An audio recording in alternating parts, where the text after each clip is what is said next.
उत्तर प्रदेश में बहुजन समाज पार्टी ने सबसे पहले अपना टिकट वितरण शुरू कर दिया है।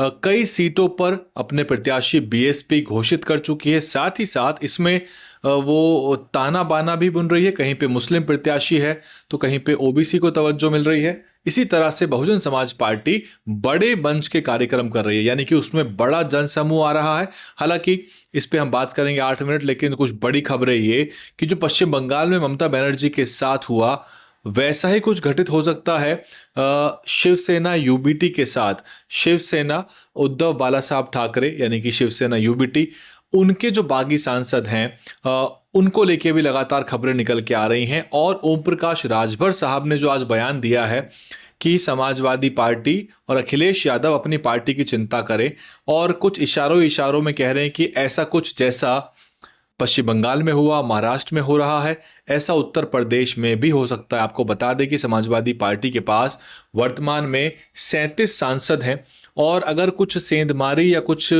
उठापटक होती है तो फिर उससे यूपी की सियासी तस्वीर पूरी तरह बदल जाएगी।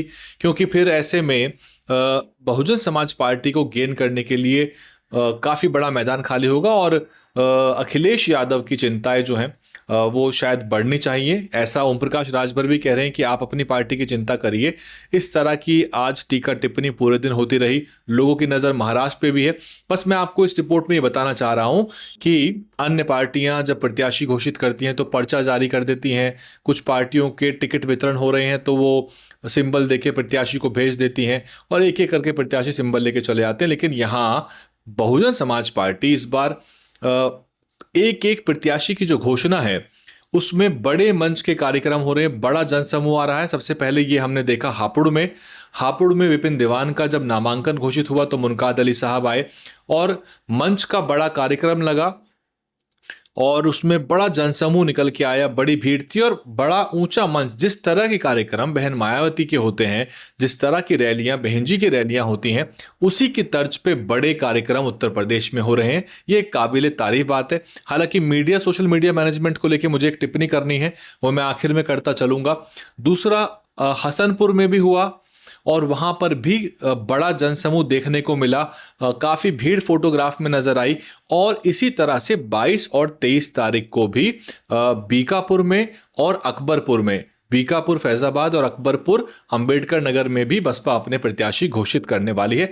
यूं तो दर्जन भर प्रत्याशी फाइनल हो गए हैं, लेकिन मैं भी कोई जल्दबाजी में आपको बताना नहीं चाहता। घोषणा हो जाने दीजिए, मंच के कार्यक्रम हो जाए उनके, तब आपको बताऊंगा। टिकट फाइनल एक एक करके होते जा रहे हैं, और 21 तारीख को भी मुजफ्फरनगर में कार्यक्रम की संभावना है, और बीच में भी कोई ना कोई कार्यक्रम टिकट फाइनल होने का लग सकता है। जैसे जैसे पता लग जाएगा वैसे वैसे हम आपको बता देंगे, इसमें कोई जल्दबाजी नहीं।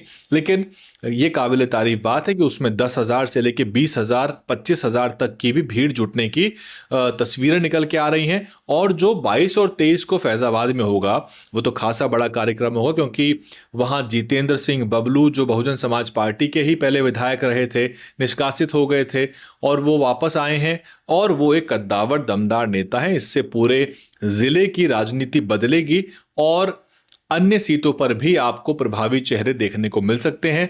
आज की अपडेट ये भी है कि स्वामी प्रसाद मौर्य चंद्रशेखर आजाद से मिलने गए थे। वो तस्वीरें सोशल मीडिया पे घूम रही हैं। क्या होगा गठबंधन, क्या कुछ वो कॉम्बिनेशन बना रहे हैं, ये तो समय बताएगा। लेकिन फिलहाल की जो बात यह है कि चुनाव भले ही 6 महीने दूर हो, और जिस तरह से पंजाब में बीजेपी गतिविधियां बढ़ी हुई हैं, जिस तरह से यूपी को लेके वो थोड़ा सा जिसे कहते हैं सक्रिय हो चली है, ऐसे में क्योंकि योगी जी लगातार अपने संबोधनों में अखिलेश यादव को टारगेट भी कर रहे हैं। आज अखिलेश यादव ने भी योगी आदित्यनाथ को टारगेट किया, एक प्रेस कॉन्फ्रेंस करी उन्होंने, और गोरखपुर में जो भी उनको लगा गोरख धंधा चल रहा है, जो भी उनके आरोप थे, वो सारा का सारा उन्होंने एक फोल्डर जैसा जारी किया है, एक पूरा चिट्ठा जारी किया है, जिसमें उन्होंने बहुत सारे आरोप लगाए हैं अनियमितता गड़बड़ी के, वो योगी आदित्यनाथ। और अखिलेश यादव जो हैं वो सोशल मीडिया के माहिर ही हैं, क्योंकि वो रोज़ाना सोशल मीडिया पे आ जाते हैं, रोज़ाना, और उनको चर्चा में रहना आता है, उनको शब्दावली आती है। बहरहाल बसपा की हम बात कर रहे हैं तो आने वाले समय में जो कार्यक्रम आपको देखने को मिलेंगे, इसमें बस एक ही नोटेबल पॉइंट है, और ये बीएसपी के लोगों तक भी पहुंचना चाहिए। कि जो प्रत्याशी मंच के कार्यक्रम कर रहा है उसका 5-7 लाख तो खर्च हो ही जा रहा होगा, बड़े टेंट लग रहे हैं। बल्कि मैंने अमरोहा में देखा तो जर्मन हैंगर लग रहा है। जानते हैं जर्मन हैंगर क्या होता है? जर्मन हैंगर वही होता है जो एक इस तरह से जो लगता है लंबा टेंट, जो कि एक मशीन से उसको कस कस के लगाया जाता है, और उस तरह के टेंट लग रहे हैं जिस तरह के बहन मायावती की रैली में लगते हैं। तो जाहिर सी बात है कि भीड़ तो उन कार्यक्रम में आ रही है, बस प्रत्याशी भी चूक रहा है और पार्टी तो खैर इस तरफ ध्यान देती नहीं है कि कोई प्रोडक्शन मैनेजमेंट, इवेंट मैनेजमेंट नहीं किया जा रहा मीडिया, सोशल मीडिया के लिहाज से। हापुड़ से भी जो तस्वीरें आई थी वो भी प्रोफेशनल तस्वीरें नहीं थी, किसी ने अपने फोन से आड़ी तिरछी जैसी खिंच पाई, जूम करके 3x 4x 6x सब कवाड़ा हो जाता है। आपको मालूम ही है कि जब ज्यादा जूम करते हैं तो कोई प्रोफेशनल डीएसएलआर या मंचों पे जो भाषण हुए कहीं सुनने को मिले आपको अभी तक? क्या किसी ने फोन से आड़ा तिरछा रिकॉर्ड कर लिया होगा तो शायद सुन लिया होगा।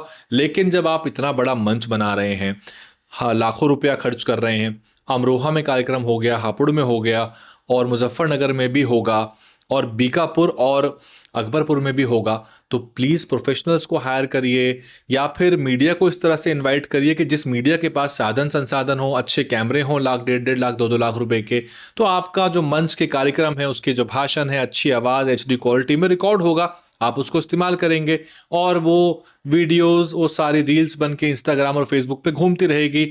आपकी जो प्रचार प्रसार की जो गाड़ी है वो चल निकलेगी। यही मैं कहना चाह रहा था कि ये काबिले तारीफ तो है कि बड़ी भीड़ आ रही है और प्रत्याशियों को ऐसे ही टिकट नहीं बांट के भेज दिया जा रहा, उनको कहा जा रहा है कि अब जाइए, आपके मंडल के जो प्रभारी होंगे वो मंच का बड़ा कार्यक्रम करेंगे और आपके नाम की घोषणा विधिवत रूप से होगी। अच्छा है, क्योंकि जनता जुड़ती है, आती है, स्थानीय मीडिया पहुंचती है और अखबारों में खबर आती है। हाँ, अखबार वाले जो फोटोग्राफर आते हैं उनके कैमरे में जो फोटो कैद होती है वो जरूर अच्छी क्वालिटी की होती है, क्योंकि उनको अखबार में छापनी होती है। हालांकि वो फोटो आपको देंगे नहीं, वो उनकी निजी प्रॉपर्टी होती है और वो एक्सक्लूसिविटी के लिए, अपने कंटेंट को एक्सक्लूसिव रखने के लिए वो आपको वो फोटो साझा नहीं करेंगे। वो चाहेंगे कि जो फोटो मैंने खींची है, जो एंगल मैंने खींचा है, वही कल अखबार में छपे, वो आपको या प्रत्याशी को साझा नहीं करेंगे। इसलिए निवेदन है कि एक अच्छी टीम रख लीजिए जिसके पास अच्छा 1-8 लाख रुपए का मिररलेस अच्छा DSLR कैमरा हो, जूम लेंस हो, ताकि मंच पे आप जो इतना सजावट कर रहे हैं, इतना पैसा खर्च कर रहे हैं, बड़े गुलदस्ते आ रहे हैं, बड़ी माला आ रही हैं, और आपके इतने सारे लोग जो उत्साहित हैं, एक कैमरा उनकी तरफ भी हो जाए, एक कैमरा मंच की तरफ हो जाए, तो थोड़ा तरीके से कंटेंट निकल के आएगा, उसका आपको लाभ मिलेगा। अभी तो बहुत प्रत्याशियों की घोषणा होनी है और 403 में से हो सकता है आधे से ज़्यादा तो कम से कम बड़े मंच के कार्यक्रम करें, तो इसलिए ये बेहद महत्वपूर्ण होगा। और यही मेरा आज का विश्लेषण था कि बसपा ने सबसे पहले टिकट घोषणा करके, टिकट बांटने की प्रक्रिया तेज करके बाजी मारी है, और जो उठापटक आपको बंगाल में देखने को मिली, महाराष्ट्र में देखने को मिली, यदि वो सब समाजवादी पार्टी के साथ घटित हो जाता है तो चिंता का विषय तो है ही, क्योंकि भाजपा जिस तरह की राजनीति कर रही है, कांग्रेस पार्टी उस पर लगातार सवाल उठा रही है। राजेंद्र पाल गौतम हो या प्रियंक खड़गे हो, जो कि मल्लिकार्जुन खड़गे साहब के पुत्र भी हैं और वहाँ पर उनके पास गृह विभाग है कर्नाटक में, वो भी इस पर चिंता कर रहे हैं, RSS से सवाल पूछ रहे हैं। वो क्या सवाल पूछ रहे हैं वो मैं आपको अलग से रील बना के बताऊंगा, लेकिन ये चिंता है कि आप इस तरह से तो लोकतंत्र का गला घोट देंगे, और किसी भी पार्टी से जब आप लोकतांत्रिक तरीके से लोहा नहीं ले पाते तो आप उनके सांसदों को तोड़ लेते हैं।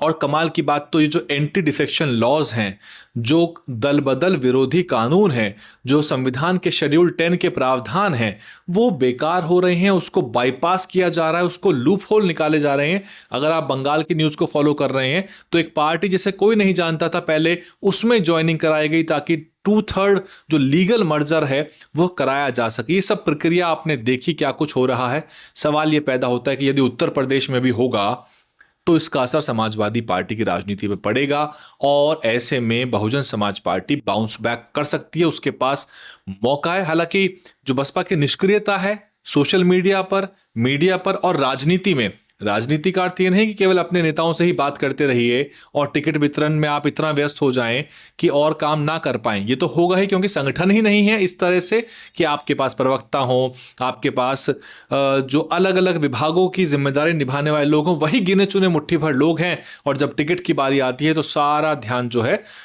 मॉल एवेन्यू रोड पे लग जाता है और वहां पर मेहनत इतनी लगती है, पूरे दिन की गतिविधियां, उसका मैनेजमेंट, स्क्रूटनी, एप्लीकेशन देखना, उनका बैकग्राउंड चेक करना, ये सब हिसाब किताब लगाते लगाते और ऐसे में अब बहन जी की प्रेस कॉन्फ्रेंस नहीं हो रही है लंबे अरसे से, और यहाँ तक कि दलित समाज के जघन्य जातीय अत्याचार के मुद्दों पर भी बहन जी को बता नहीं रहा। बहन जी के संज्ञान में लेके आइए कि उत्तर प्रदेश में भी दलितों के ऊपर कहर टूट रहा है जातिवाद का, उन मुद्दों को भी उठाइए, क्योंकि वो छवि सही नहीं जाती कि आप ब्राह्मणों के साथ जो हो रहा है वो तो उठा रहे हैं, पर दलितों को ग्रांटेड मत लीजिए। अगर दलितों को ग्रांटेड लेना भारी पड़ेगा। उत्तर प्रदेश में 4 करोड़ से ऊपर की आबादी है दलित समाज की, जिसमें से माइनर्स को हटा दीजिए तो बड़ा वोट बैंक बनता है। अगर एक मुश्त वोट लेने की ताकत पैदा बसपा कर ले तो फिर बम्पर बसपा को रिस्पांस मिल जाएगा। हालांकि ये बसपा का वापसी का दौर है, बसपा के पास खोने के लिए कुछ नहीं है। कोई सांसद बसपा का तोड़ नहीं सकता क्योंकि है ही नहीं, कोई विधायक नहीं तोड़ पाएगा क्योंकि एक ही है और वो बसपा के साथ बने हुए हैं। राज्यसभा में भी कोई नहीं है, केवल एक रामजी गौतम साहब है जिनका कार्यकाल अभी कुछ महीनों में खत्म हो जाएगा। तो बीएसपी के पास खोने के लिए कुछ नहीं, BSP has to gain everything, और इसीलिए बसपा को निर्भीक हो जाना चाहिए कि अब यहां से केवल वापसी का दौर है, उसके लिए प्रयास हो और राजनीति को राजनीति की तरह करा जाए। बहरहाल मंचों के कार्यक्रम जो भीड़ जुटा रहे हैं, जो बड़े कार्यक्रम हो रहे हैं, उसकी तारीफ करनी चाहिए, क्योंकि इस तरह से अगर आप 403 सीटों पर बड़े कार्यक्रमों में अपने प्रत्याशी घोषित करेंगे तो इसका असर जाएगा। बस अपना मीडिया, सोशल मीडिया मैनेजमेंट अच्छा कर लीजिए, प्रत्याशी को बोलिए कि भाई किसी अच्छे टीम को, फर्म को हायर कर लीजिए। और मैं आखिर में ये बोल जाऊं आपको कि अगर मुझे कहीं कवर करने का मौका मिला, हालांकि यूं तो हमें समय से पहले पता लग जाएगा तो हम पहुंच जाएंगे, जैसे हापुड़ का हुआ। हापुड़ में तो मेरा घर भी है, हापुड़ में जाता रहता हूं। लेकिन देखिए, जिला के लोगों को देखिए कि वो जरूरी नहीं समझते कि एक चैनल जिसके पास लाखों की व्यूअरशिप है, उसको एक न्योता दे दिया जाए। मैं तो वहां जाता ही रहता हूं, मुझे बताते तो मैं ऐसे कवरेज दिखाता कर किस तरह से कवरेज होती है। बहरहाल जब मुझे मौका मिलेगा, जब मैं कहीं पहुंच पाऊंगा ऐसे टिकट घोषणा वाले कार्यक्रम में, तो मैं आपको दिखाऊंगा कि किस तरह से वहां की वीडियोस निकल के आती हैं। आपको डिफरेंस समझ में आएगा। आप देख रहे थे डियर हिंदी, मैं हूं वैभव कुमार। सब्सक्राइब कर लीजिए, फेसबुक, इंस्टाग्राम और यूट्यूब पे हर जगह हमारे कंटेंट आता है। सामाजिक मुद्दों पे हमारा ट्विटर और इंस्टाग्राम पे हमारा कंटेंट आता है, और राजनीतिक जो गतिविधियां हैं, ग्राउंड रिपोर्ट्स हैं, इंटरव्यूज हैं वगैरह वगैरह, वो सब आपको यूट्यूब और फेसबुक मिलती है। सब्सक्राइब करिए, लाइक करिए, इधर के दर्शक उधर जाएं और सारे प्लेटफॉर्म पे करिए। आपकी जिम्मेदारी है कि आप सभी प्लेटफॉर्म पे एक साथ लाइव करें, और आने वाले समय में आपको हम ग्राउंड पे दिखेंगे। आपसे सहयोग मांगेंगे, आपको हमें 100 रुपए, 500 रुपए करके सहयोग देना है, ताकि हमारी गाड़ी 403 विधानसभा में पहुंच पाए।